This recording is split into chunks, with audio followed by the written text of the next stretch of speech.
하나님의 섭리하심 7번째 강론입니다. 지난 시간에 이어서 죄와 악을 다스리시는 하나님의 섭리하심에 대해서 살펴보겠습니다. 특별히 25절 말씀대로 우리를 미워하여 교활하게 행하는 자들의 그 죄와 악을 택한 백성이요 사랑하는 자녀인 우리에게 어떻게 합력하여 선을 이루시는가, 그 섭리하심에 대해서 지난 시간에는 그 앞에 요셉의 이야기를 했고, 이어서 오늘은 모세와 출애굽 이야기를 통해서 그 하나님의 섭리하심을 확인하면서 믿음의 위로 또 격려를 얻고 소망의 힘을 얻는 시간이 되기를 원합니다. 우리가 살다 보면 내 힘으로 어찌할 수 없는 현실 상황에서 답답하고 또 악과 악인에 대해 악인에게 사방에 우겨쌈을 당한 것은 그 같은 그런 괴로움을 당할 때도 그 모든 것을 하나님이 다스리고 계시고 결국 모든 것이 합력하여 선을 이루게 하셔서 우리의 구원이 되게 하실 것이라고 하는 이 섭리신앙을 가지시고 하나님을 신뢰하고 하나님을 기뻐함으로 그의 손에 모든 것을 맡기고 또 주님이 새롭게 주시는 은혜의 힘을 다시 얻어서 다시 일어나서 전진하는 여러분과 제가 되기를 바랍니다. 하나님께서는 얼마든지 악한 자의 악을 이용해서도 선한 결과로 이끄시는 분이시죠. 종신대학의 은퇴 교수이시고 현존하는 한국의 최고의 보수 조직신학 교수라고 인정되는 서철원 교수의 교의 신학에 이렇게 정리를 하고 있습니다. 하나님은 사람의 악한 계획과 행동을 막지 않으시면서 자기의 작정이 이루어지게 하신다. 사람이 죄와 악을 행할 때 하나님은 허용하시고 막지 않으신다. 그러나 하나님의 무한한 지혜의 역사로 사람의 죄악을 통해서도 자기의 뜻을 이루신다. 사람의 죄악을 통해서는 하나님의 선하심을 드러내시고 회개와 믿음을 통해서는 하나님의 영광의 작정을 드러내신다. 이렇게 정의를 하고 있습니다. 지난 시간 요셉 이야기를 통해서 하나님의 섭리하심을 확인해 보았는데 거기에 요셉의 중요한 고백이 있었죠. 창세기 50장 20절입니다. 당신들은 나를 해하려 하였으나 하나님은 그것을 선으로 바꾸사 오늘과 같이 많은 백성의 생명을 구원하게 하려 하셨나니 했는데 히브리 원어의 의미를 살려보면 이렇습니다. 당신은 나에게 악한 일을 도모하였으나 하나님은 그것으로 선을 도모하셨다는 뜻입니다. 악인이 내게 악을 도모할지라도 하나님은 그것으로 선을 내게 도모해 주시는 것입니다. 하나님의 섭리는 때로 인간에게 죄를 허용하시거나 악한 마귀가 악한 일을 하는 것을 허용하실 때가 있는데 단순 허용이 아니시죠. 죄와 악에 대해서 사후 대처하시는 것이 아닙니다. 영원 전부터 그의 전지하심으로 예견하시고 그래서 그의 기쁘신 뜻대로 작정하신 섭리에 따라서 하나님은 그 죄와 악을 허용하시고 그것을 당신이 작정하신 구원의 역사를 위하여서 사용하신다는 것입니다. 그러니까 모든 죄와 악 역시 하나님의 섭리 안에 다스림을 받는 것이죠. 그렇다고 해서 하나님께서 그 죄의 근원이 되신다거나 죄에 대한 책임이 있는 것은 결코 아닙니다. 하나님은 악에게 시험을 받지도 아니하시고 악으로 시험하시도 아니하십니다. 다만 사람이 자신의 자유의지를 가지고 자신의 죄성을 따라서 죄를 짓고 악을 행하고 그 죄에 대해서는 그 자신이 책임을 지는 것이죠. 그러나 놀라운 것은 잠언서 16장 4절에 보면 여호와께서 온갖 것을 그 쓰임에 적당하게 지으셨나니 악인도 그 악한 날에 적당하게 하셨느니라 하셨습니다. 이렇게 죄와 악도 하나님의 통치하심, 섭리의 손 아래 있다는 것이 하나님께서 우리에게 계시하여 주신 성경 말씀입니다. 이 성경은 하나님의 영이신 성령의 감동하심으로 주신 정황부원 하나님의 말씀인 줄로 믿습니다. 아멘이시죠? 그렇다면 하나님이 계시하여 주신 성경이 그렇다고 말씀하신다면 그런 겁니다. 성경이 가르치시는 것이 유한한 우리 인간의 지혜와 지식으로는 판단할 수 없고 헤아릴 수 없어도 거룩하고 의로우신 하나님의 말씀이고 그 하나님이 하시는 일이시니까 바벨론의 느부갓네살이 하나님을 찬양하는 말대로 그의 일이 다 진실하고 그의 행하심이 다 의로우십니다. 그래서 의와 공평이 그의 다스리는 보좌다 이렇게 말을 하고 있습니다.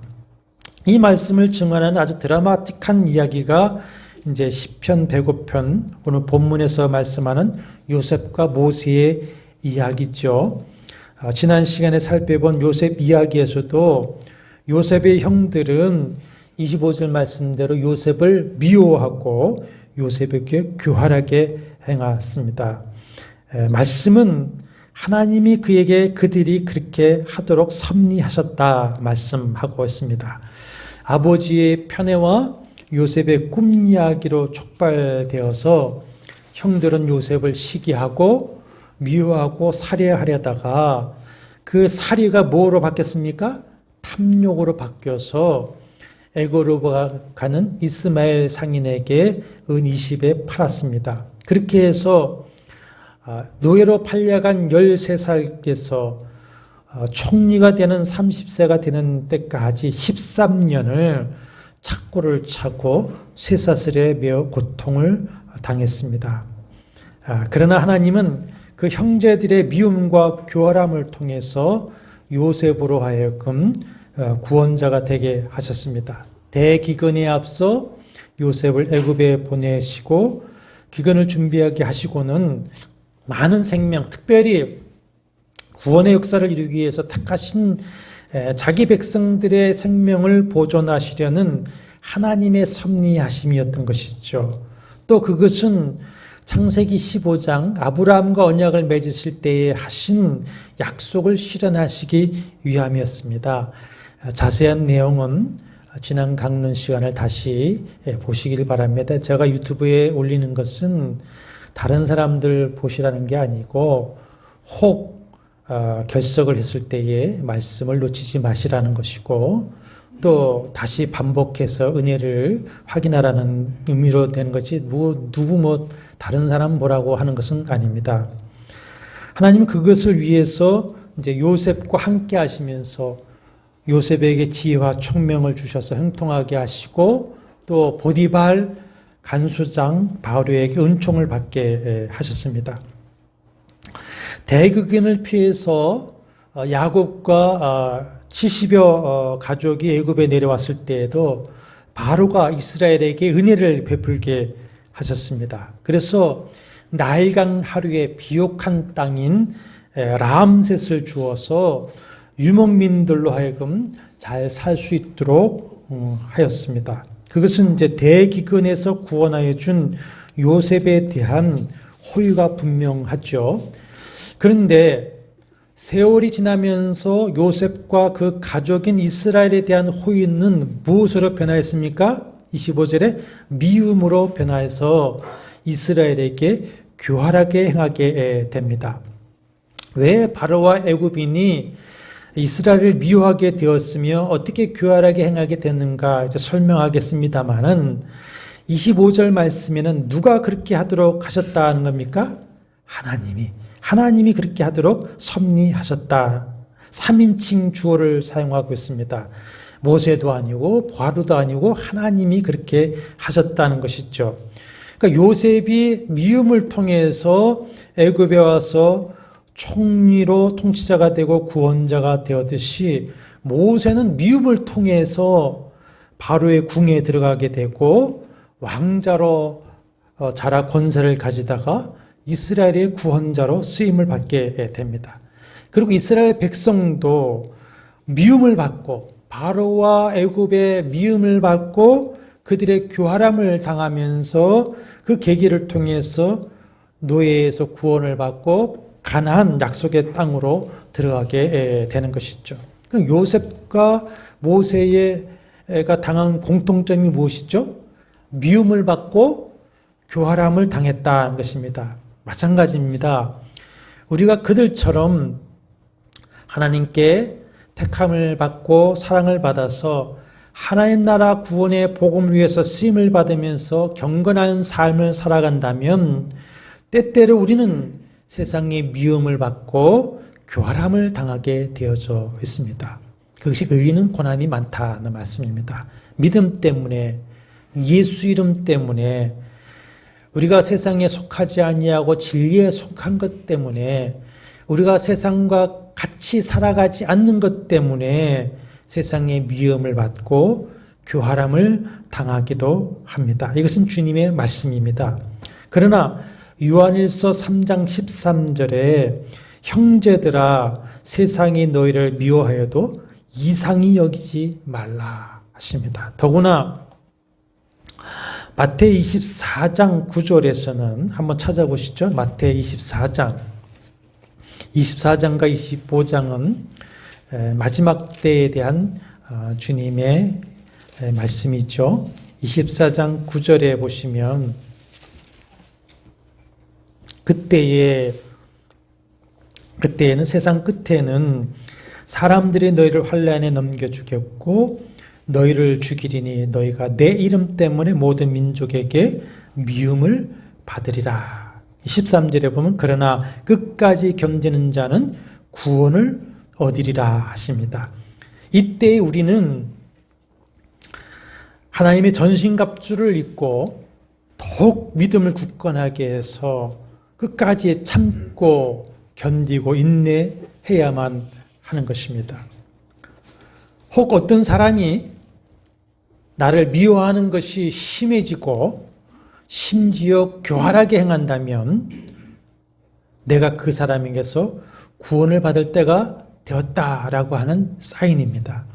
반대로 미움과 교활함을 더하는 악한 자나 그 악하고 불의한 세력은 이제 심판을 받고 망할 때가 가까워졌다는 형상입니다. 그것은 성경의 역사나 출애굽 때의 바로나 역사의 흥망성쇠에서도 보면 입증되는 일이지 않습니까? 인간의 어리석음은 어떤 힘을 가지면 자신의 힘을 과시해서 악을 행하지만 오히려 패망하게 됩니다.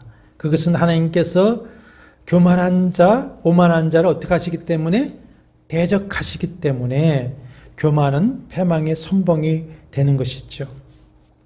인간의 미움과 교활함으로 하는 악한 행동 때문에 오히려 요셉이나 모세가 애굽의 권력자로 높여졌습니다.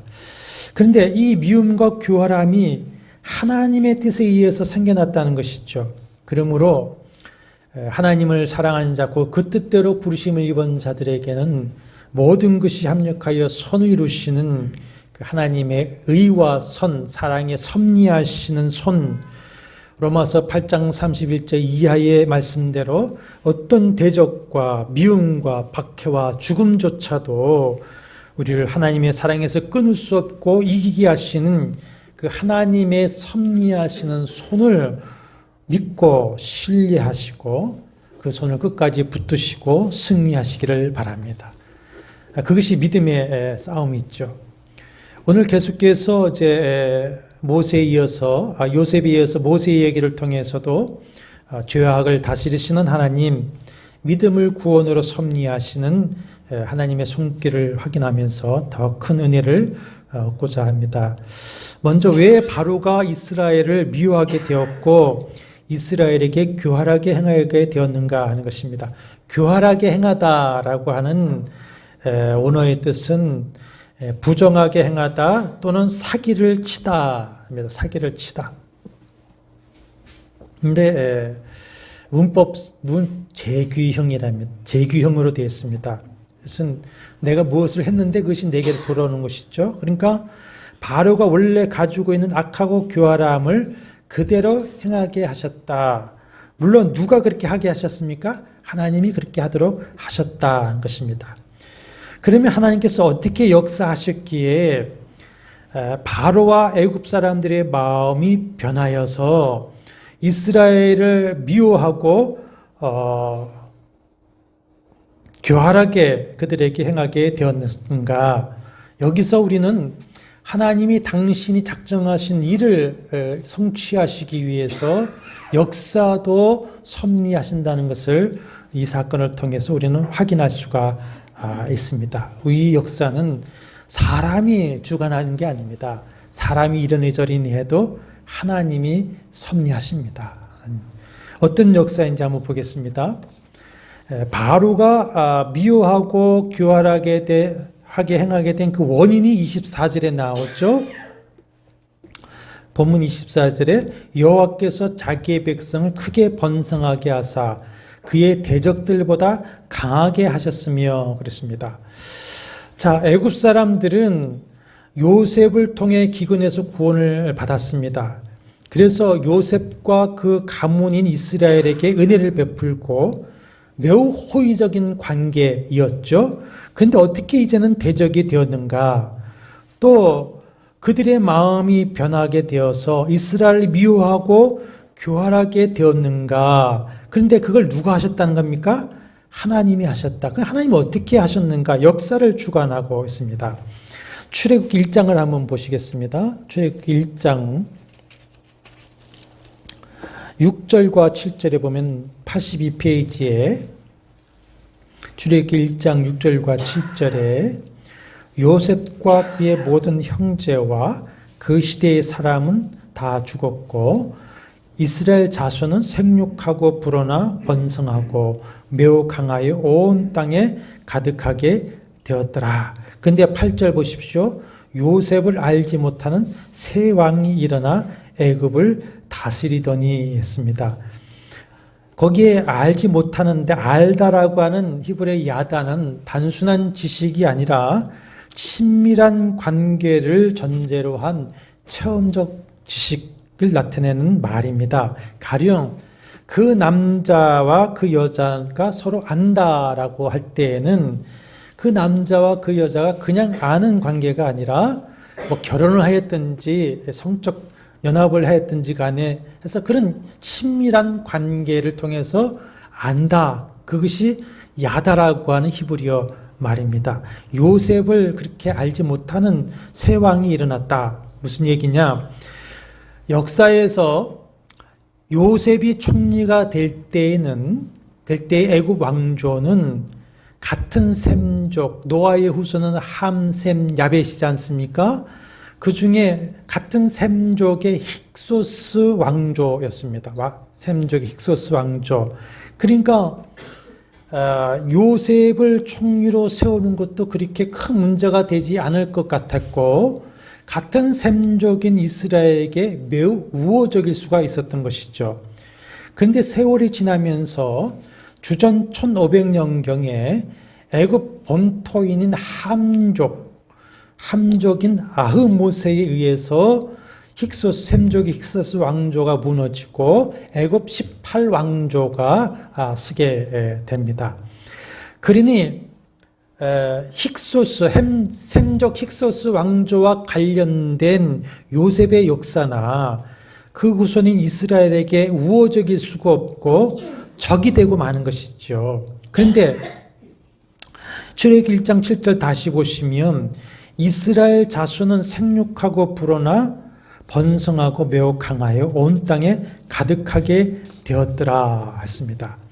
출애굽 1장 10절 기록에 의하면 함족의 바로가 생각해 보니까 자기들이 무너뜨린 셈족의 힉소스 왕조와 셈족인 이스라엘이 연합하여 자신들의 대적이 되어 싸울 것이 염려가 되었습니다. 그래서 어떻게 하는 겁니까? 미워하고 교활하게 행하게 됩니다. 그래서 이제 출애굽 1장에 쭉 기록에 하면은 성을 세우는데 강제 노역을 시키며 학대하죠. 그러나 12절에 보면은 학대를 받을수록 더욱 번성하여 퍼져가니 애굽 사람이 이스라엘 자손으로 말미암아 근심하게 되고 더욱 엄하게 어려운 노동을 시키면서 괴롭게 합니다. 그러다가 산파에게 명령해서 사내 아이를 낳으면 죽이라고 하지만 산파가 왕의 명령을 어기고 남자 아기들을 살리죠. 출애굽 1장 20절에 보면 하나님이 그 산파들에게 은혜를 베푸시니 그 백성은 번성하고 매우 강해지니라. 자, 오늘 본문인 시편 105편 24절에서는 여호와께서 자기 백성을 크게 번성하게 하사 그의 대적들보다 강하게 하셨다. 이랬습니다. 그러다 보니까는 이제는 바로가 산에 아이가 태어나면 나일강에 던지라고 명령을 합니다. 물론 숨겨 키우다가 발각되면 죽임을 당하게 됐죠. 이렇게 미움과 교활함을 당하는 중에 누가 태어납니까? 모세가 태어나고 그 미움과 교활함 때문에 갈대 상자에 실려서 나일강에 띄워지게 됩니다. 그런데 그 나일강은 굉장히 큰 강이죠. 그 도도한 나일강에 갈대 상자에 넣어서 띄운 아이의 그 상자가 강물에 빠지지도 아니하고 강의 여러 짐승들에게 해를 당하지도 않고 공주가 목욕하는 그 시간, 그 장소에 흘러 들어갔다. 그것을 보고 아이를 낳지 못하고 있던 공주 핫셉수투가 자기는 함족이지만 그 샘족 아이를 보고 불쌍히 여겨서 양자를 삼았다고 하는 것은 우연이라든지 숙명이 아니라 무엇입니까? 하나님의 섭리하십니다. 하나님의 계획하신 뜻대로 섭리하신 하나님의 역사라고 할 수밖에 없는 것이죠. 여러분, 하나님은 당신의 뜻을 이루시기 위해서 사람의 마음도 다스리시는 겁니다. 잠언서 21장 1절에 왕의 마음이 여호와의 손에 있으며 마치 봇물과 같아서 그가 임의로 인도하시느니라 했습니다. 에스라서 6장 22절에서는 여호와께서 아수르 왕의 마음을 그들에게 이스라엘에게도 돌려서 하나님의 성전 건축하는 손을 힘있게 하도록 하셨다. 이렇게 말씀하고 있습니다. 하나님이 핫셉수트 공주의 마음을 움직이신 것이죠. 그 이전에 함족 아흐모세를 일으켜서 셈족 히소스를 무너뜨리고 새 왕조를 일으키신 것도 여호와이십니다. 그 바로로 하여금 이스라엘을 대적하여 미워하고 그들에게 교활하게 행하신 이도 누구십니까? 여호와였습니다. 요셉이 형들의 미움과 시기, 살해, 탐욕의 교활함 때문에 애굽에 내려가고 결국 왕궁에 들어가 총리가 되었듯이 모세 역시 바로의 미움과 교활함 때문에 오히려 바로의 궁에 들어가서 왕자로 자라게 되는 것입니다. 요셉이 형들에게 당신들은 나에게 악을 도모했지만 하나님은 나에게 뭘 도모하셨다? 선을 도모하셨다는 말씀대로 되어지는 것이죠. 하나님은 이렇게 섭리하신다는 겁니다. 또 오늘 본문 시편 105편 23절에 보십시오. 이에 이스라엘이 23절이죠. 이스라엘이 애굽에 들어가며 야곱이 함의 땅에 나그네가 되었도다 했습니다. 하나님은 자기 백성들의 생명을 보존하고 창세기 15장 그 아브라함 언약대로 하시기 위해서 야곱 가족으로 하여금 애굽에 내려가도록 하시기 위해서 16절에 뭘 주시는가? 대기근을 내리시는데 그래야만 그 땅을 떠나게 됐죠. 그 이전에 요셉을 애굽에 앞서 보내셨습니다. 아브라함, 이삭, 야곱은 가나안에서도 나그네로 살았고 애굽에 내려와서도 뭐가 됐습니까? 나그네가 되었다. 누가 그렇게 하신 겁니까? 하나님이 나그네가 되도록 하셨다. 아까 역사를 살펴보았습니다마는 처음 내려올 때는 같은 셈족이고 요셉을 통해 은혜를 받고 매우 호의적인 관계에서 비옥한 나일 하루에는 람셋이라고 하는 곳에 자리를 잡고 번성할 수가 있었습니다. 그렇게 애굽에서 400년, 출애굽 때까지 400년을 그렇게 그곳에서 지냈다면 이스라엘은 완전히 그곳에 정착하게 되었을 것입니다. 거기서 애굽 사람들과 통혼도 하고 문화와 언어는 물론이고 그들의 정신, 심지어 신앙까지 애굽에 동화될 수밖에 없었을 것입니다. 그렇다면은 이스라엘은 점점 하나님도 언약도 다 잊어버리고 애굽에서 정착하여서 살 것이지 가나안으로 가려고 하지 않을 것입니다. 람셋이 가나안보다 더 좋습니다. 비옥합니다. 그런데 셈족 힉속스 왕조를 함족에 의해 멸하게 하시고 함족인 제18왕조의 바로가 셈족 이스라엘을 뭐로 여깁니까? 대적으로 여기면서 미워하고 교활하게 행하게 하심으로 이스라엘이 람셋에서 그 좋은 땅에서 400년을 살면서도 그 함의 땅에서 뭐가 되게 하셨습니까? 나그네가 되게 하셨다. 나그네가. 소위 믿음의 장이라고 하는 히브리 11장을 보면은 아브라함, 이삭, 야곱 믿음의 조상들은 이 땅에서는 외국인과 나그네임을 증언하였는데 자기들이 본향을 찾는 자임을 나타냄이라 했었습니다. 그런데 그들이 바라본 본향은 가나안이 아니었습니다. 가나안은 약속의 땅이지만 그들의 본향이 아니죠. 그들이 돌아가고자 사모한 더 나은 본향은 히브리 11장 16절에 보면은 하늘에 있는 것이다 그랬습니다. 하늘에 있는 것이다. 그러므로 하나님이 그들의 하나님이라 일컬음 받으심을 부끄러워하지 아니하시고 그들을 위하여 한 성을 예비하셨다. 이 한 성이 뭡니까? 새 예루살렘이죠. 장차. 우리 성도들이 돌아갈 본향이 어디입니까? 하늘 아버지가 예비하시고 우리 주 예수 그때께서 기다리시는 하늘나라인 줄로 믿습니다. 그러므로 성도는 이 땅에 정착해서는 안 된다는 거예요. 정착해서는 안 된다. 그런데 인간은 육신을 가지고 있기 때문에 이 땅에 정착하고자 하는 욕망을 갖게 되어 있습니다. 그래서 하나님께서는 택한 백성들로 하여금 이 땅에 동화되어서 죄 속에 살며 정착하지 않게 하시기 위해서 어떻게 하시는 겁니까? 세상에서 미움을 받고 때로는 교활함을 당하게 하신다. 그래서 온전한 구원을 하늘나라를 소망하면서 이 땅에서는 외국인과 나그네로서 살아가면서 세상과 구별되어지고 우리의 순전한 믿음을 지키면서 본향인 천국을 향해 걸어가는 믿음의 길, 순례의 길을 걸어가게 하시는 것입니다. 그래서 미움과 교활함을 통해서 우리의 마음을 어디로 향하게 하시는 겁니까? 본향으로 향하게 하십니다. 주님께로 향하게 하시는 것입니다. 그러니까 하나님의 섭리하심입니다. 드디어 이스라엘 백성들은 바로의 미움과 교활한 학대를 받으면서 그 땅의 미련을 버리죠. 그리고 고통 중에 하나님께 부르짖게 됩니다.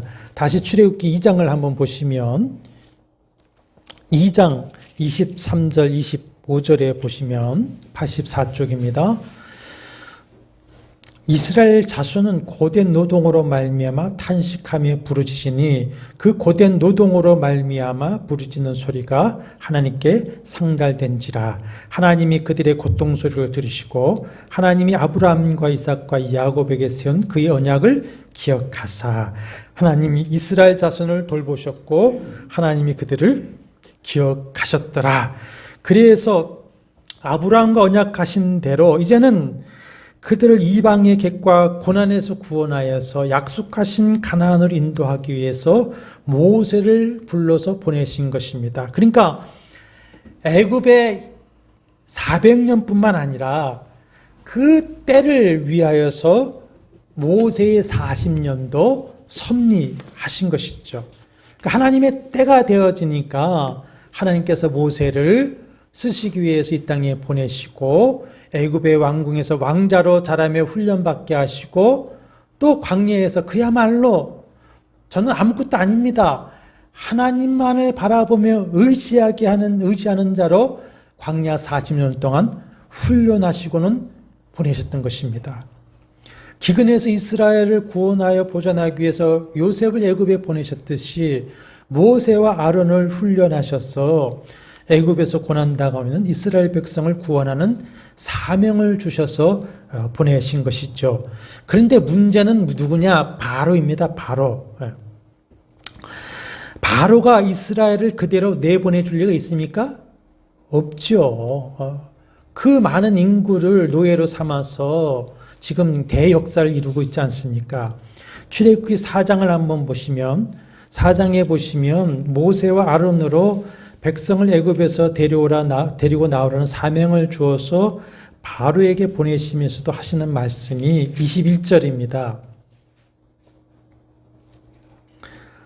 하반절에 보면 내가 그의 마음을 완악하게 한즉 그가 백성을 보내주지 아니하리라. 아니 바로에게 가서 말해서 데려오라 하시면서도 또 반대 얘기를 합니다. 내가 바로의 마음을 완악하게 해서 그가 보내지 않을 것이다. 자, 7장 보십시오. 7장 2절과 4절에서도 보시면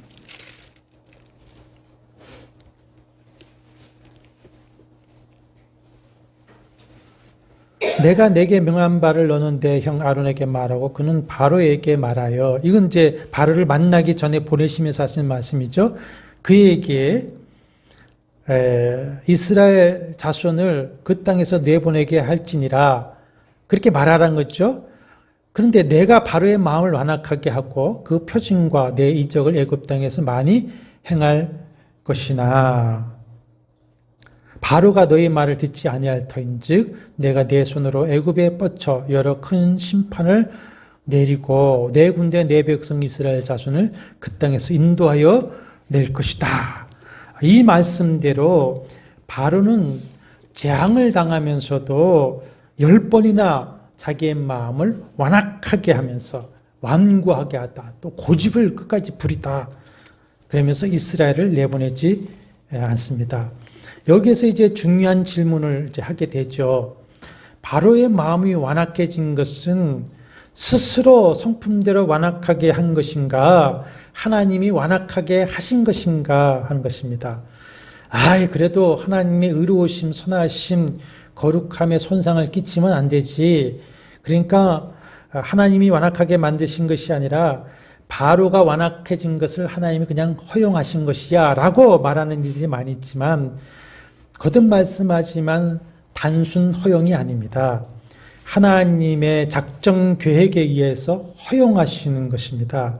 물론 하나님께서는 바로의 마음을 부드럽게 하실 수 있고 바로에게서 그 완악함을 제하실 수도 있습니다.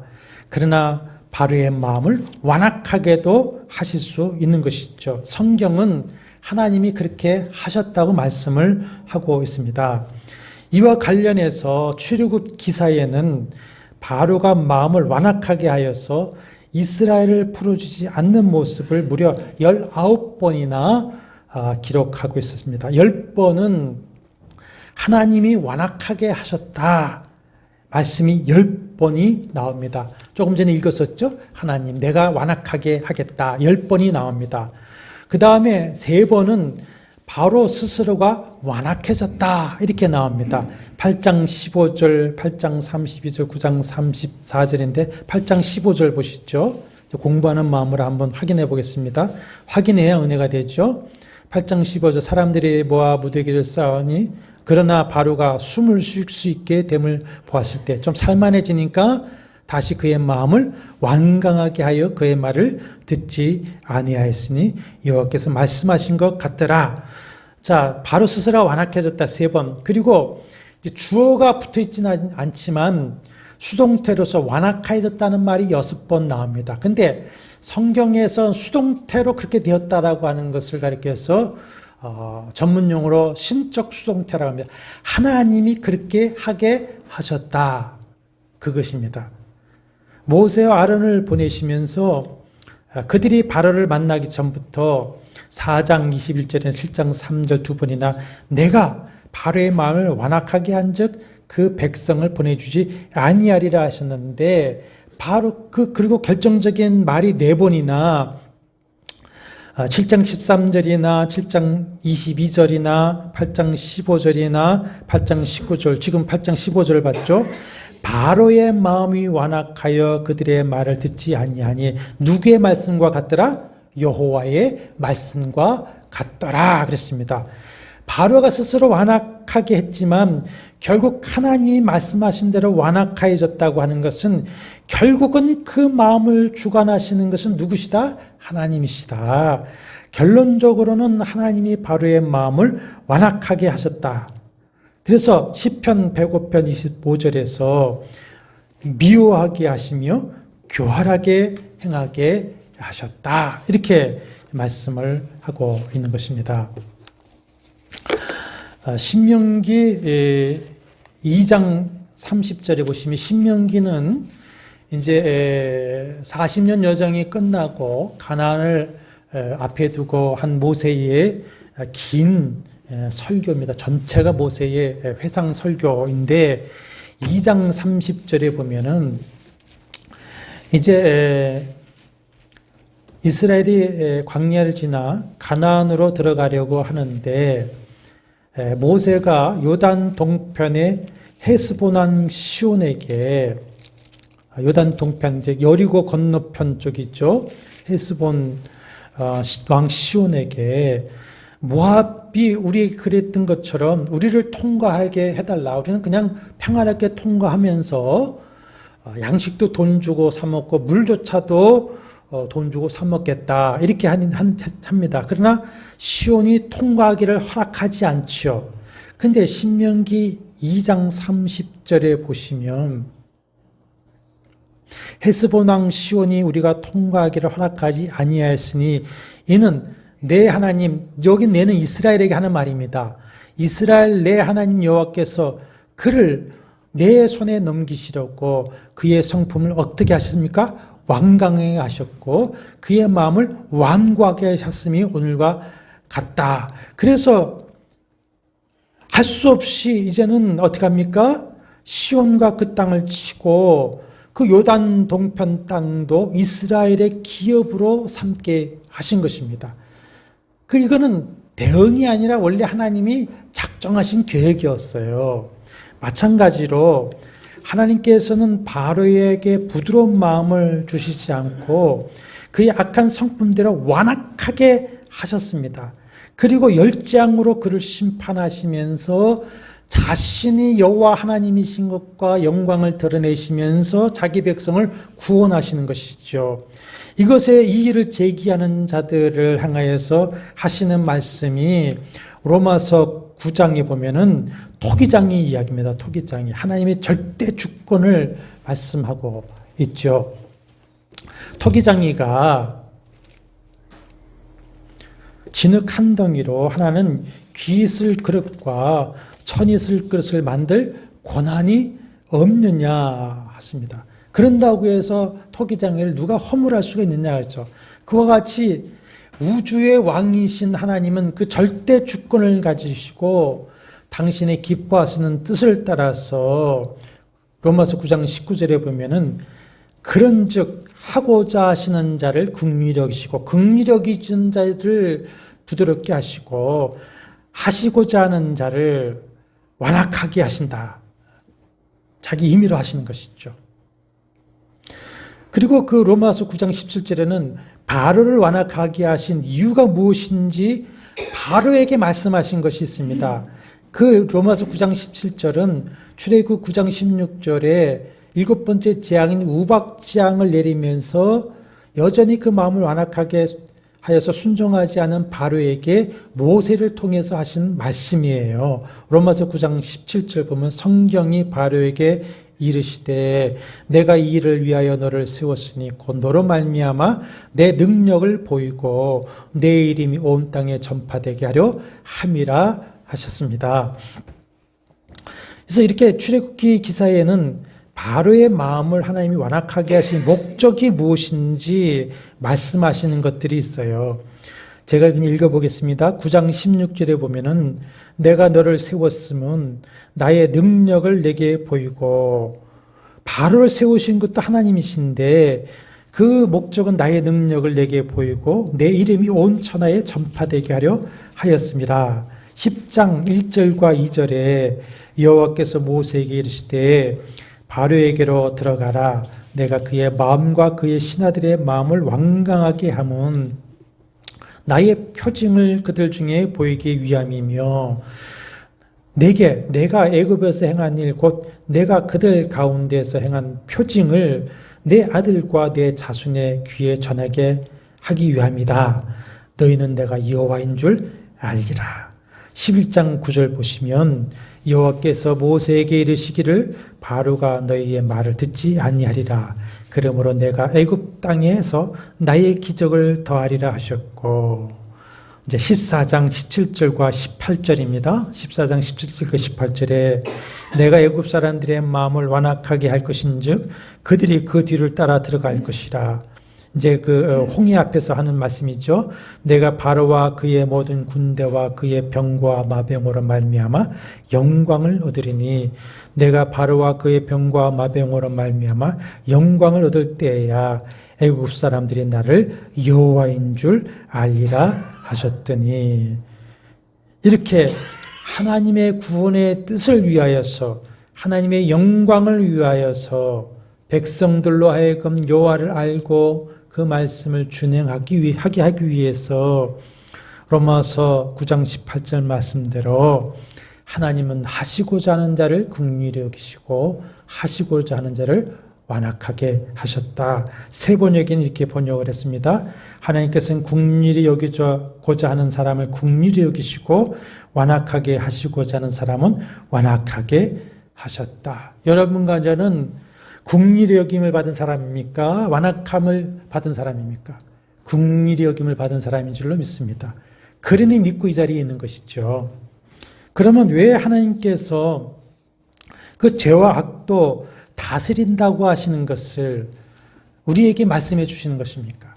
미움도 교활함도 다스린다고 하는 하나님의 섭리하심을 우리에게 계시하여 주시는 이유가 무엇이겠습니까? 하나님께서는 택하고 사랑하시는 자들인 우리 구원을 위하여 모든 것이 합력하여 선을 이루도록 섭리하십니다. 언제까지요? 우리의 일생이 끝나는 그날까지, 그리고 주 예수께서 강림하시는 그날까지 절대 주권을 가지신 우주의 왕으로서 모든 것을 가장 큰 것에서부터 지극히 작은 일까지 우리가 살아가는 하루하루 한순간순간 우리의 내일도 심지어 우리의 숨쉬는 것까지도 하나님은 섭리하십니다.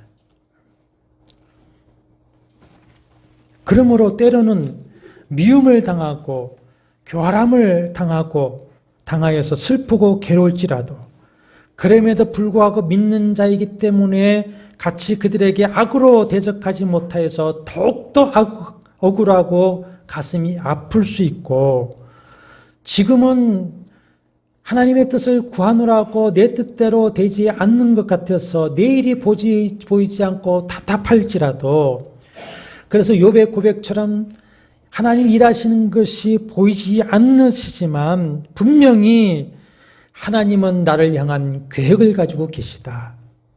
그것을 이루도록 오늘도 섭리하고 계시다 하는 그 믿음으로 우리는 낙심하지 않고 또 세상 유혹에 빠지지 않으면서 믿음의 손자들과 같이 돌아갈 본향을 향하여서 우리는 거룩한 성도의 삶을 걸어가게 되는 것입니다.